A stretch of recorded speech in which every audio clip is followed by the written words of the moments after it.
Hello and welcome to DFS Coach Talk. I am Joe Sarvati, affectionately known as Coach, and I am joined once again by my playing partner, Mr. Andrew Hansen, and we are here to discuss a PGA major, and it's at an awesome venue. We cannot wait to watch this at Kiawah Island, and my man Andrew here actually has course knowledge because he played it a year or two ago. So how are you today, Andrew? And are you as fired up as I am for this event? I am. I cannot hold back the excitement to talk about the event at this course because it is absolutely beautiful. It has to be my favorite course I've ever played. I've only played it Wow. once, so it doesn't have the sentimental ring to it that, like the home course that I grew up playing has. But in terms of other courses, it's just simply phenomenal. The condition, the view, right on the ocean. And if you start to dig in a little bit and learn about it, it has 10 holes on the ocean, on the Atlantic Ocean, which is the most in any course in the U.S.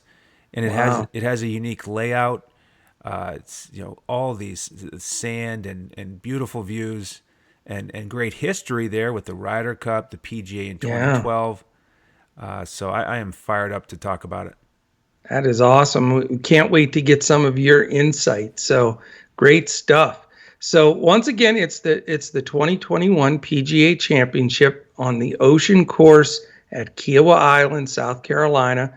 And here's the big news: 7,876 yards, which is the longest in history of the majors. How about that, Andrew? It is a beast. And this is a good time to talk about the layout and the wind because it is so unique. It has a bit of a links feeling in that you go out and back, but it's not just out nine, back in the other nine. It's you go out one way and you're inland for a few holes, then you come back along the water, and then you go out on the back nine and you're inland, and you come back along the water for 14 through 18. So that's how Yeah. you end up getting 10 holes on the water.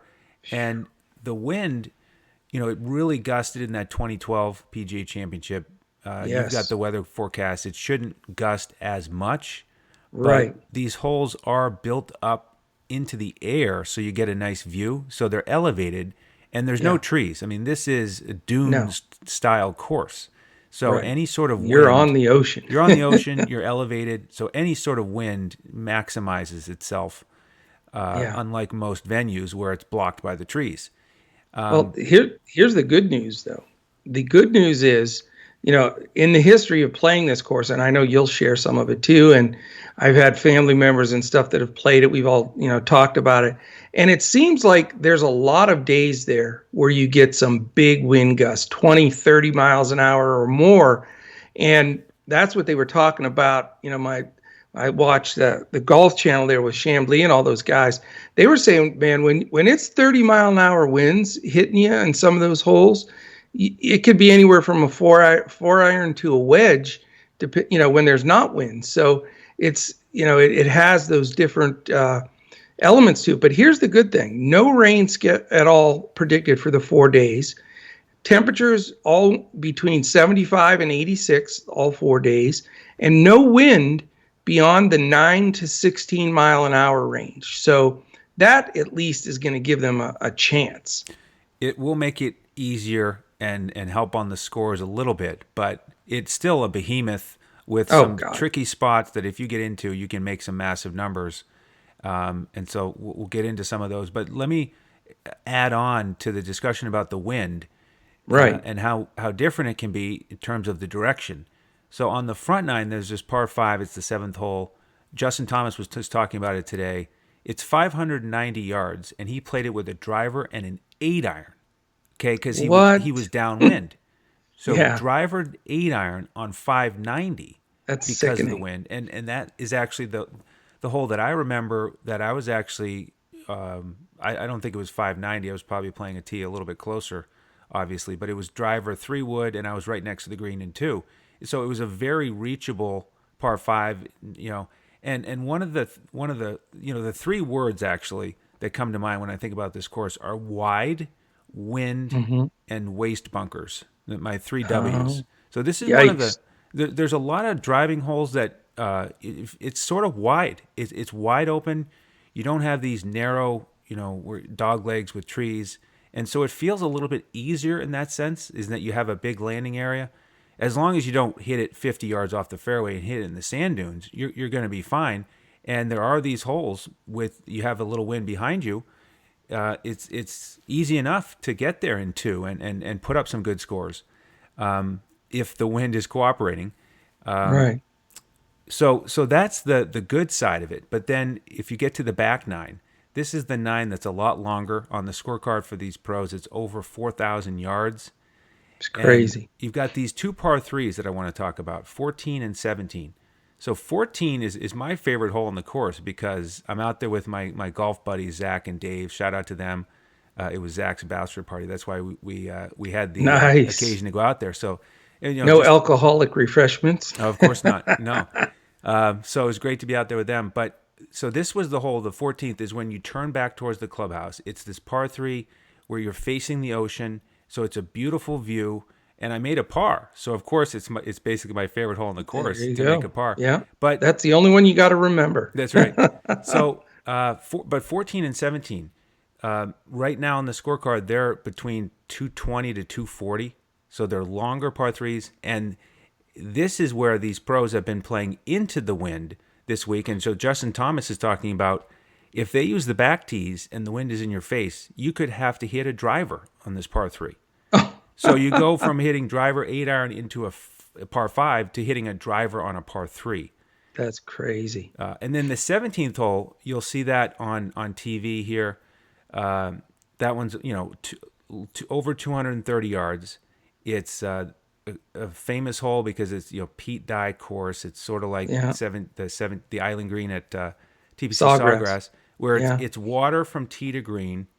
And so you have to hit over the water. It's over 230 yards. It's on the left side of the green. There's this huge bunker, and so you can't miss. But it's over 230 yards over water with wind. So it's just extremely challenging. And I did not par that one, Coach. I think I hit one into the water. Then I hit one left to try to make sure I didn't hit in the water. And then it's no easy task from there. So. Mark the other down and move on. Yeah. So, the moral of the story is it really will come down to the wind direction about which holes these guys can take advantage of and how high the scores end up being. Well, I'll tell you, though, these guys are so damn good. They're playing, their practice rounds now.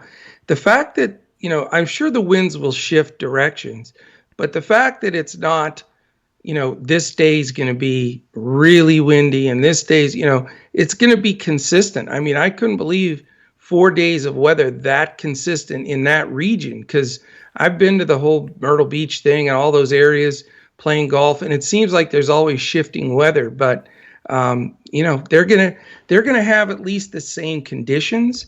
So I think they may score a little bit better because I know it's ludicrous 78, 76, but you're talking about guys like, DeChambeau and Rahm and all these guys that they take that distance and settle that down real quick and can score. So I think we're going to see a little bit better scores than a lot of people are expecting. That's just what I think anyway. Yeah, I mean, you look at the 2012, Rory was 13 under. Nobody else was 10 under. Not even close. I mean, he smashed the field. He won by 8, right?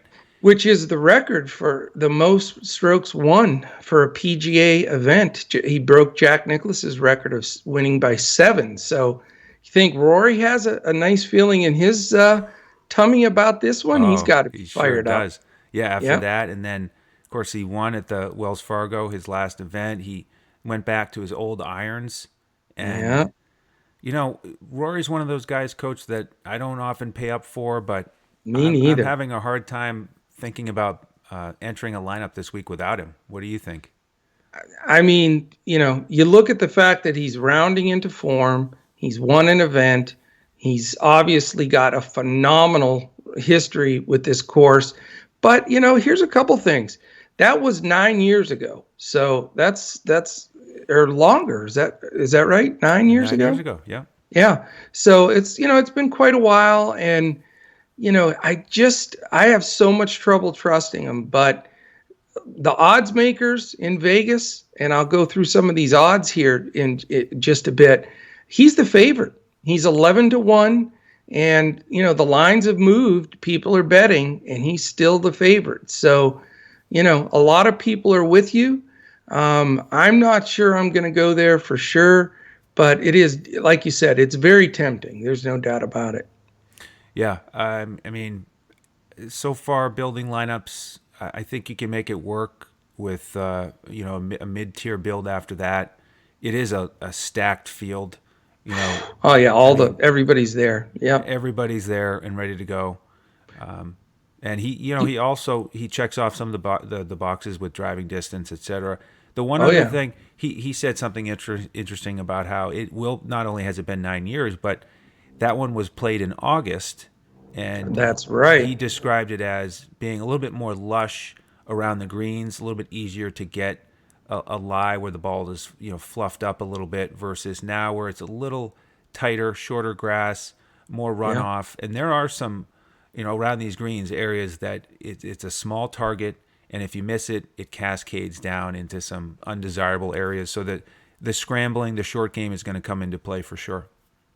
Yeah, and you can talk a little bit on course history here, but I agree with that statement as the biggest and most important one here is I'm not really looking at course history here much at all this week. And the reason being is we've seen this in just tournaments recently.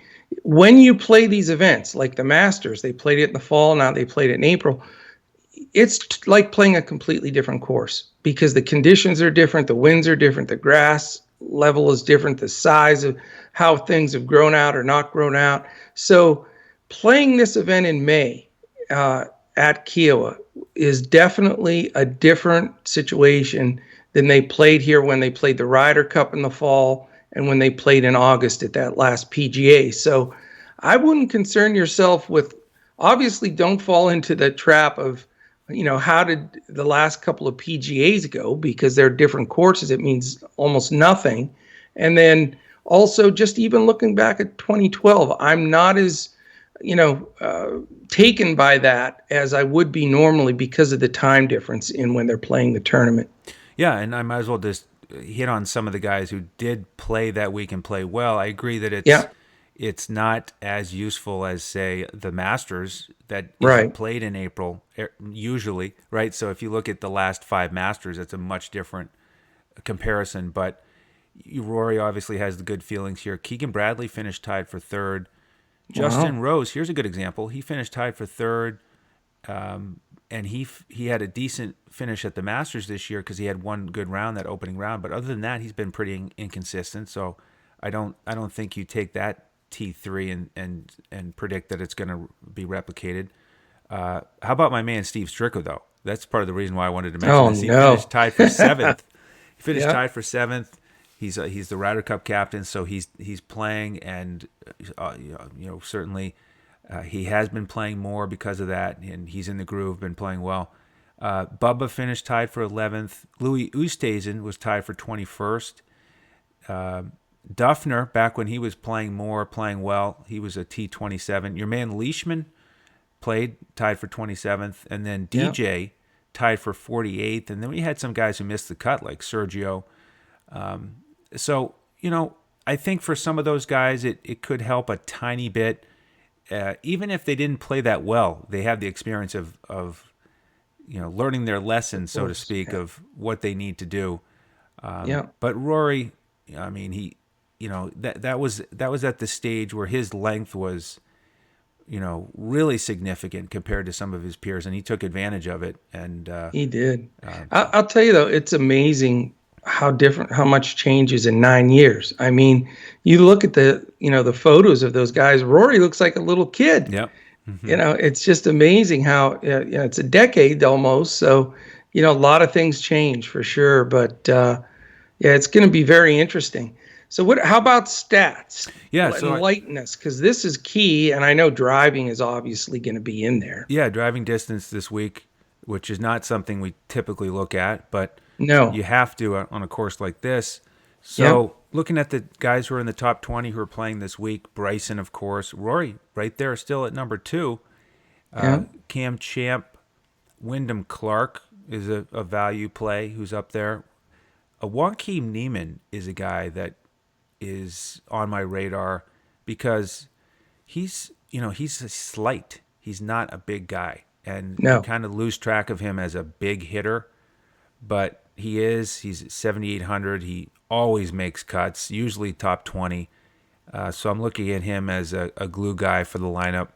Dustin Johnson still in the top 10 driving distance. And then 11 through 20, we have your man Gary Woodland, who I'm fond of as well.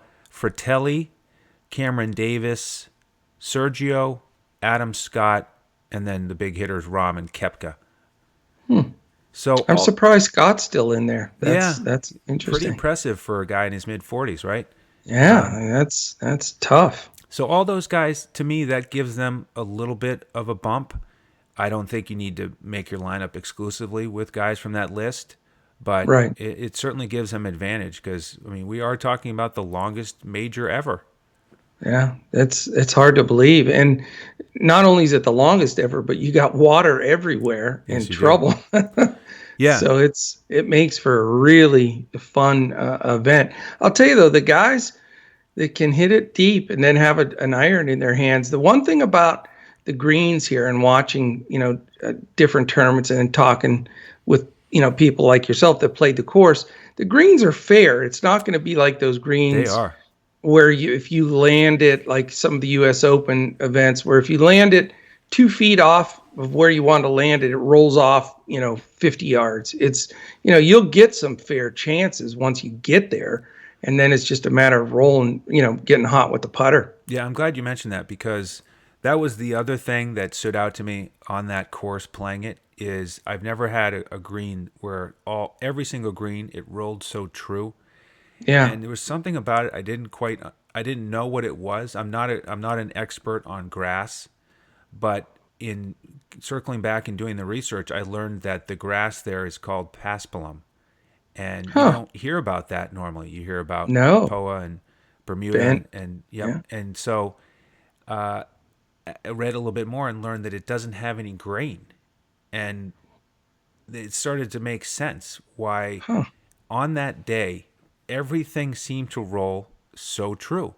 And I'm not an expert putter, but I hit some long putts that I got it started on the right line and it went in. And it over the round, I built up confidence of if I just get it started on the right line, it's going to roll true and it's going to go in. And Nice. so I think that putting is for a lot of the guys, it's gonna help them if they're not expert, top 20 putters because it rolls so true.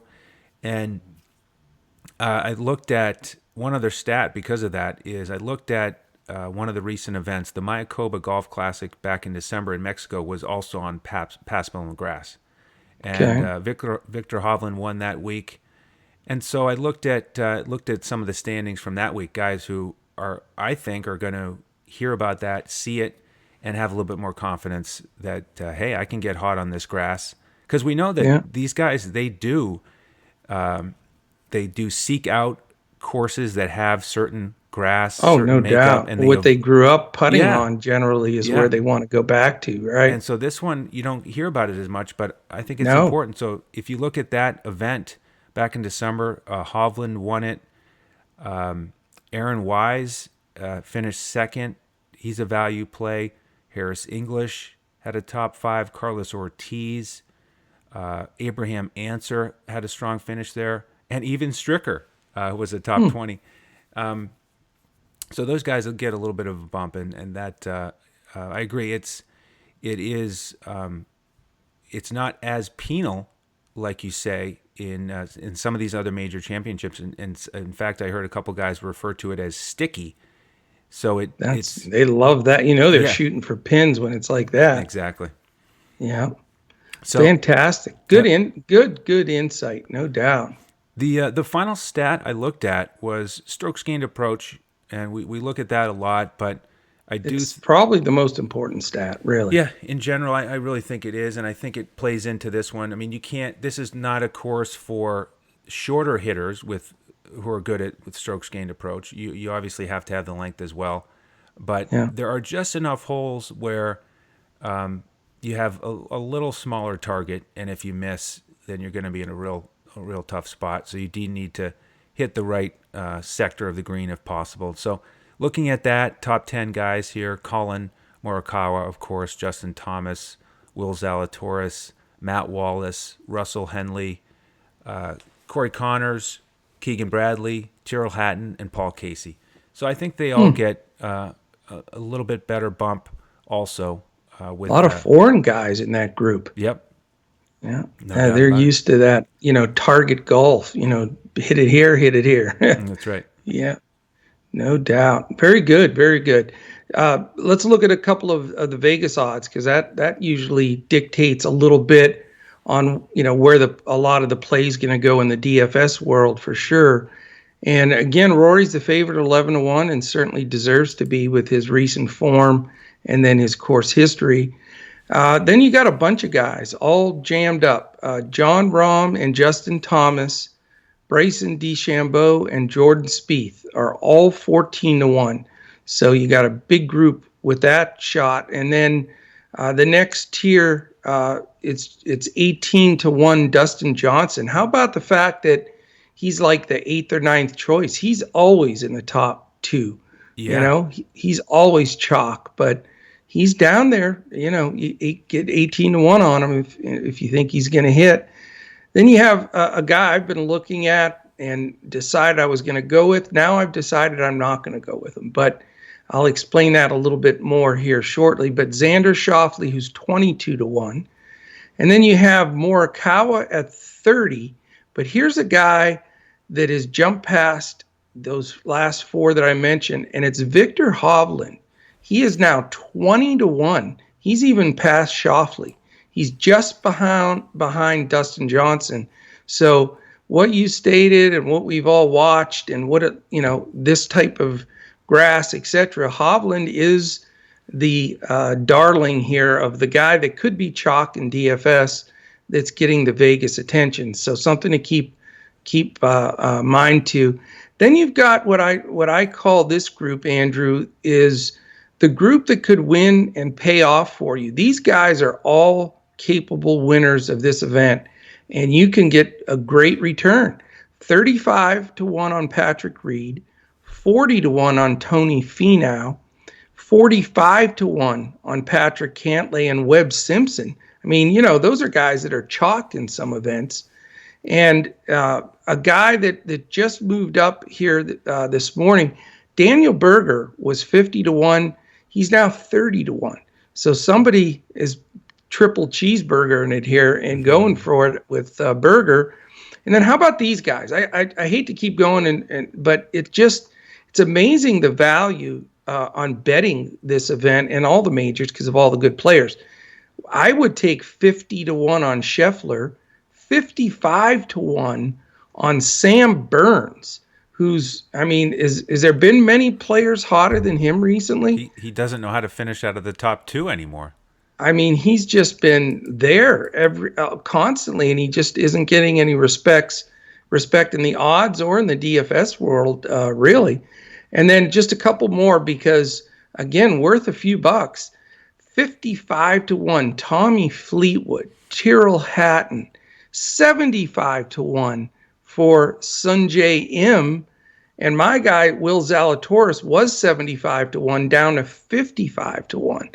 So I'll tell you what, I could be loosening the pockets here, playing a couple of these guys, top 10, top 3, and then obviously take a shot at a few of the winners. But Paul Casey, 66-1.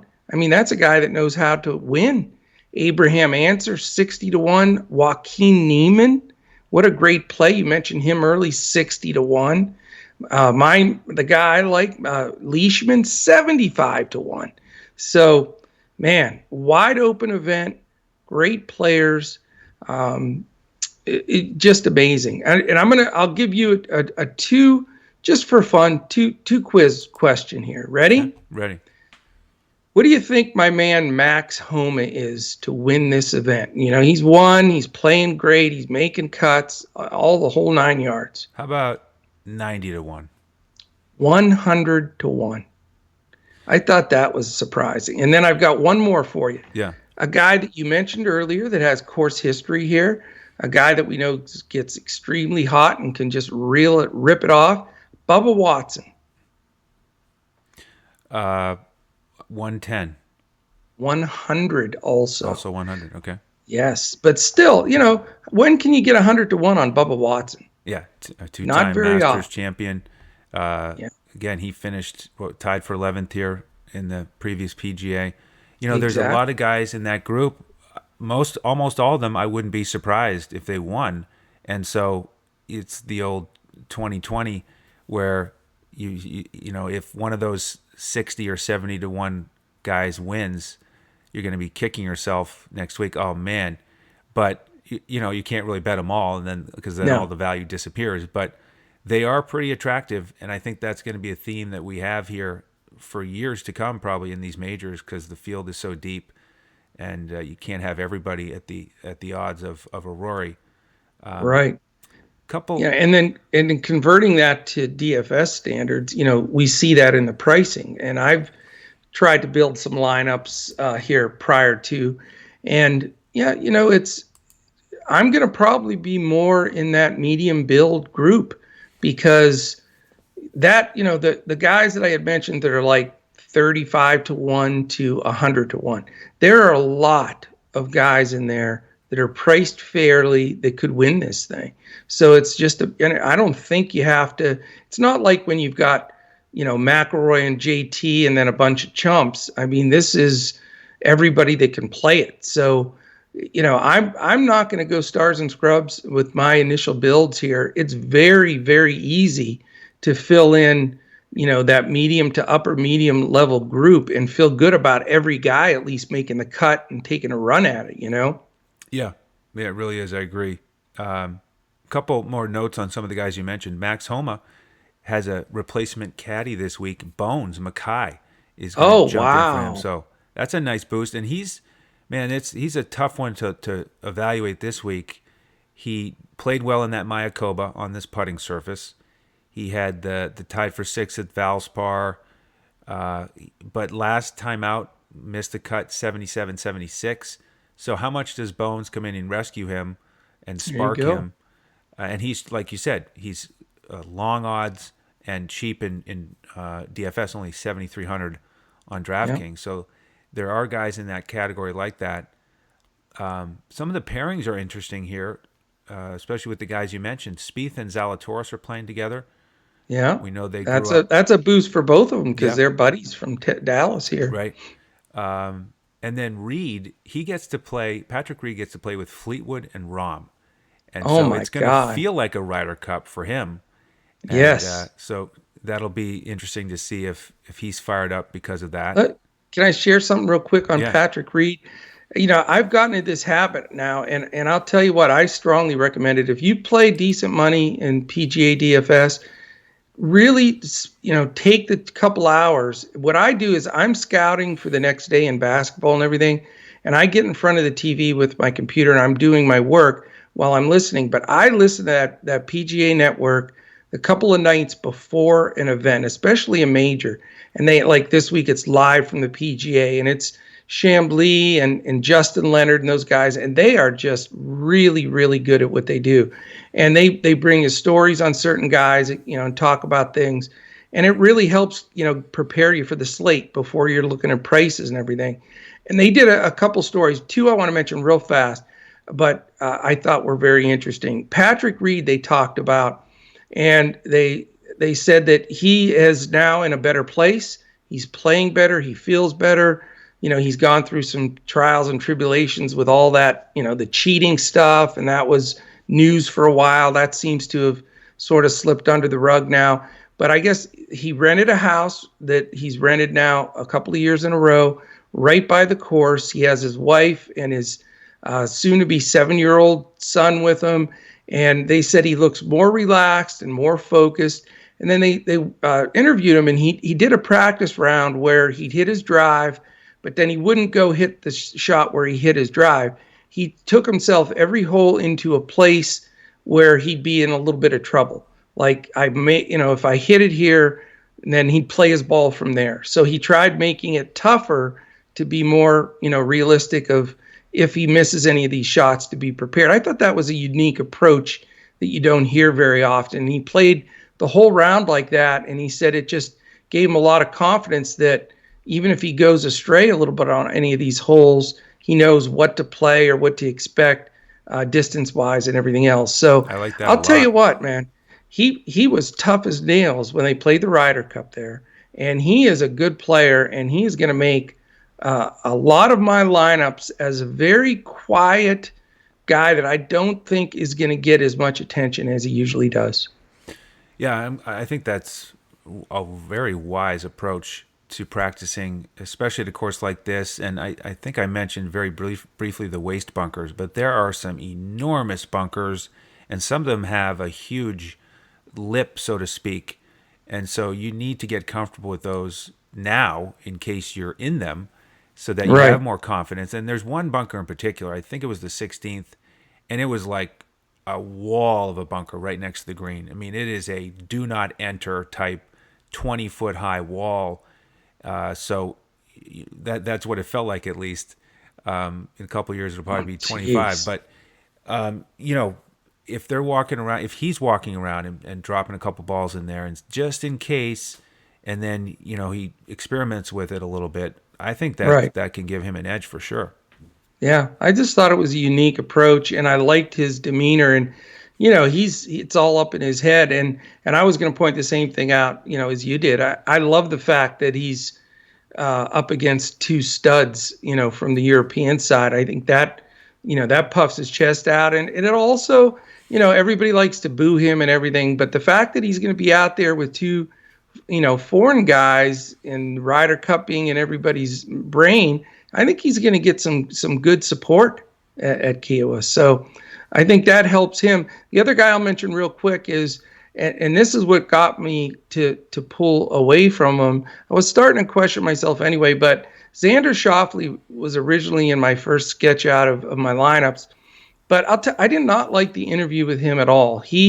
They showed statistically what's happened to him putting.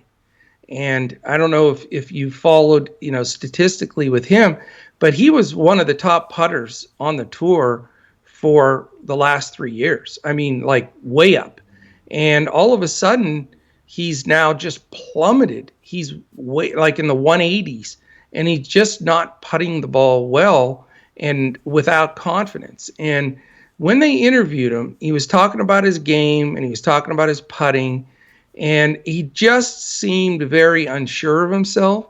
He did not sound confident, and he, comments like, "Well, we'll see how this works, and we've adjusted this and we're tweaking this," and so it was like not settled in, feeling like I'm ready to attack this course. There were several comments that just didn't look like a guy that was fired up to get out there. So definitely a little worried about Xander. Now, again, with his talent and, with his length and everything else, I mean, he could do great. But I just, I'm all about that, especially in golf. I mean, it's, pitchers in baseball and probably golfers, like when you see an interview with them and you hear them talk in certain ways, if they're not in the right headspace, man, they're in trouble. So I tend to steer from them. So I just want to give that out there about Schauffele, because he may be the first guy in for some people as their pay up,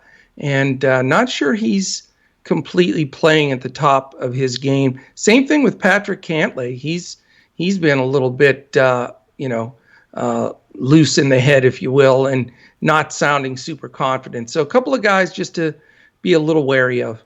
Yeah, I think it's a good point because those guys usually are more reliable. Xander, we've gotten used to watching the ball come off his putter, and it usually looks so true and it's so effective. And Cantlay really has disappointed since the Masters, and Yeah, he's not been himself.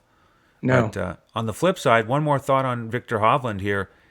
Yeah. Everything we've talked about, you also add in his last two events, tied for third. He's just in such good Yeah. form. Chalk City for sure. No Chalk doubt. City, but But it worth makes it, sense. It you makes know? sense. Does make Yeah. sense. I mean, talking in chalk here, nobody is too chalky to play. I mean, you're building a lineup of guys. You got to go with who you think's going to do well.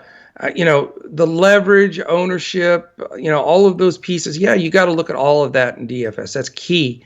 But in an event like this, where you've got all great players, not just a heavy loaded group on the front side, where you can steer from chalk to gain that leverage. You don't need to do that here because there's going to be truthers that, are going to stick with Justin Thomas or Jordan Spieth or Morikawa or Koepka. There's guys that are just going to stick with them no matter what, and they are going to get some ownership. So you don't really have to stress that as much. The salaries are going to make you diversify anyway. And that's where you're going to, it's usually not the top finisher on your board that is the high paid guy. It's usually those couple of guys in the middle that didn't get as much ownership, that are medium priced, that have a top five that pull you across the line. Yeah, it's a good point. In PGA DFS, the chalk and the ownership is a lot different than, say, NBA. You You bet. get popular golfers here. We're talking 20 to 25%. We're not talking Right. 70 to 80. So it's not No, chalk like, whoa, gosh, I don't want no, to play him. Everybody's playing him. right. More of the average owned guys are more like 12 to 18%. And then Yeah, you're really, GPP long shots are 1 to 5%. So yeah, don't be discouraged by hearing about, oh, this guy might be 25% owned. yeah. That is somewhat chalky in golf, and it's fine to play those players. And I think I get Patrick Reed maybe what, 7-8%, maybe somewhere in there. Yeah, So, that's the those are the challenge with kind of things that help. that can happen when you get that group, 85 to 9,500. Yeah, There's so many attractive options there that it ends up the ownership percentages end up lower than you would have expected. exactly.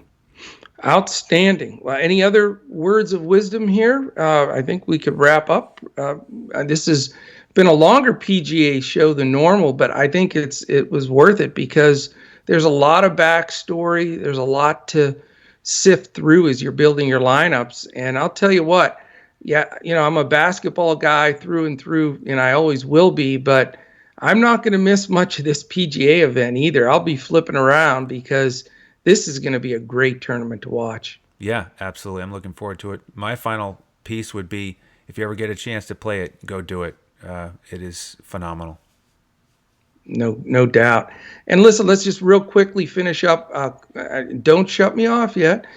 On the way out the door here, please hit the thumbs up on YouTube.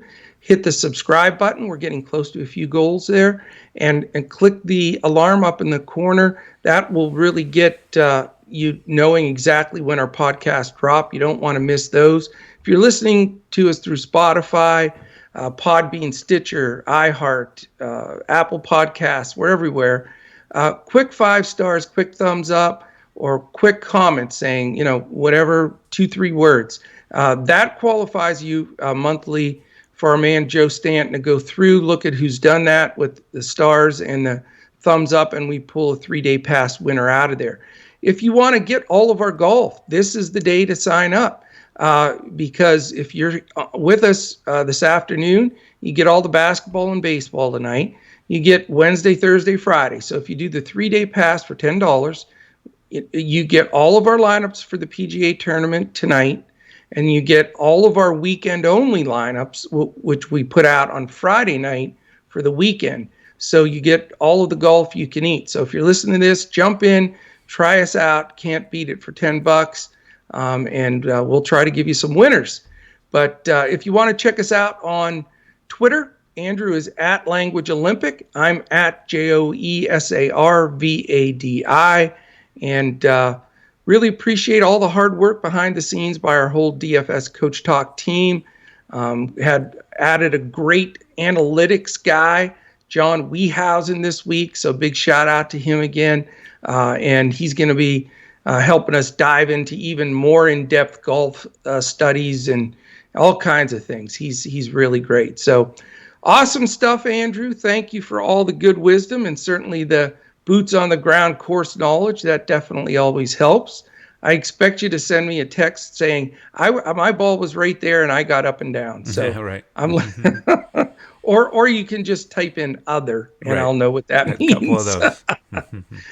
All right. Final word, Andrew? Thank you for tuning in. All right. Appreciate you guys. Enjoy the golf this week, and we'll certainly be back next week when we look to crush it in PGA DFS.